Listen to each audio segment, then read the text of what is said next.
처장님, 예, 오늘 환율 보셨습니까? 얼마인지? 예, 보기 봤습니다. 네, 지금 심각한 상황입니다. 제가 지난 토요일 날 광주에 다녀왔는데 80년 5월을 경험했던 분은 지금 24시간 각성 상태로 잠을 못 주무신다고 너무 무섭다고 하셨어요. 그런데 저희가 지난 주에 조국 혁신당에서 기자회견을 하러 헌법재판소 앞에 갔는데 점심시간쯤 되어서 20분 동안 갇혀 있었거든요. 통제가 되어서. 알고 봤더니 재판관님들이 점심 먹으러 경호대동하고 이렇게 가셨다고 하더라고요. 재판관님들은 일상을 잘 살아가시는 것 같습니다. 윤석열 내란 수계 피청구인이 탄핵 소추되었습니다. 내란을 저질러서 당시에 헌법재판관들이 없어서 임명이 필요한데 헌법재판소의 재판관들의 성원이 되지 않아서 사실상 탄핵 소추는 되었는데 국가가 멈춰 버렸습니다. 그런데도 불구하고 한덕수 권한대행, 최상목 권한대행이 줄줄이 재판관들을 제대로 임명하지 않았습니다. 급기야 헌법재판소에서 위헌이라는 판단을 받았습니다. 그런데도 불구하고 아직도 나머지 재판관에 대해서도 임명이 되지 않았습니다. 위헌적인 행위를 이 대행들이 계속해서 하고 있습니다. 국가는 헌법이 무너진 상태입니다. 4년 전에 윤석열 검찰총장 징계위원회도 마찬가지였습니다.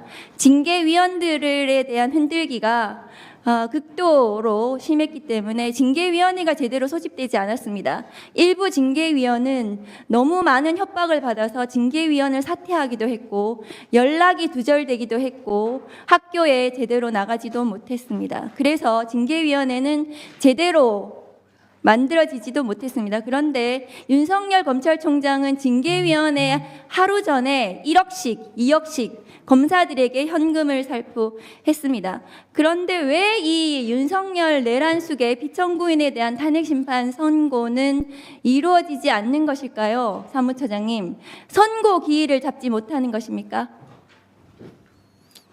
그것은 재판부에서 지금 결정할 문제시고요. 신속하게 선고하기 위해서 신속은 이미 끝난 것 같고요. 지났습니다. 그런데 사무처장님은 지난 1월 9일 국회 본회의에 오셔서 포고령 1호는 전부 위헌이라고 답변하셨습니다. 맞습니까? 그때 제가 그런 사건이 심리 중에 있다고 말씀을 드리면서 그때 헌법에 부합하냐는 질문에 대해서 아마 제가 부합하지 않는다는 취지로 그렇게 답변을 하셨습니다. 그것은 헌법재판소 사무처장님조차도 이 계엄은 말씀을 드렸습니다. 위헌 위법한 포고령이라고 판단을 하셨습니다. 그런데도 불구하고 이 선고가 늦어지는 것은 선고 기일은 그러면 다수결로 결정을 하는 것입니까? 처장님. 재판관들이 선고기일 잡으려면 다수결로 결정해야 됩니까? 아니면 재판장이 결정을 하면 됩니까? 형사소송법 규정에 따라서. 그동안 어떻게 해왔습니까? 재판부에서 그거는 결정해서 하시는 것으로 알고 있습니다. 그러니까 그동안 어떻게 해왔습니까?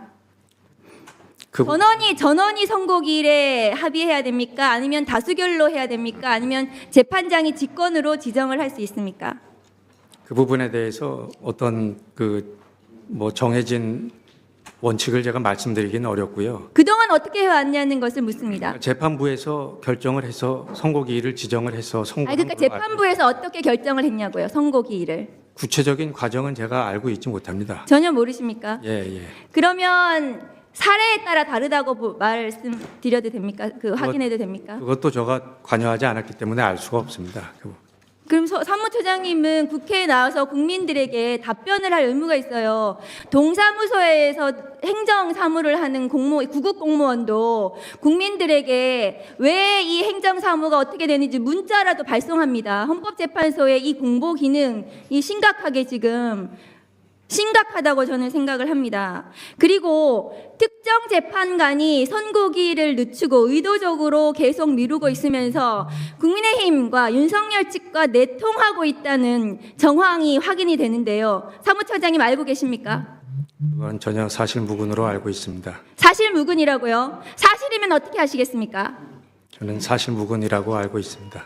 돌아가셔서 확인해 보십시오. 이상입니다.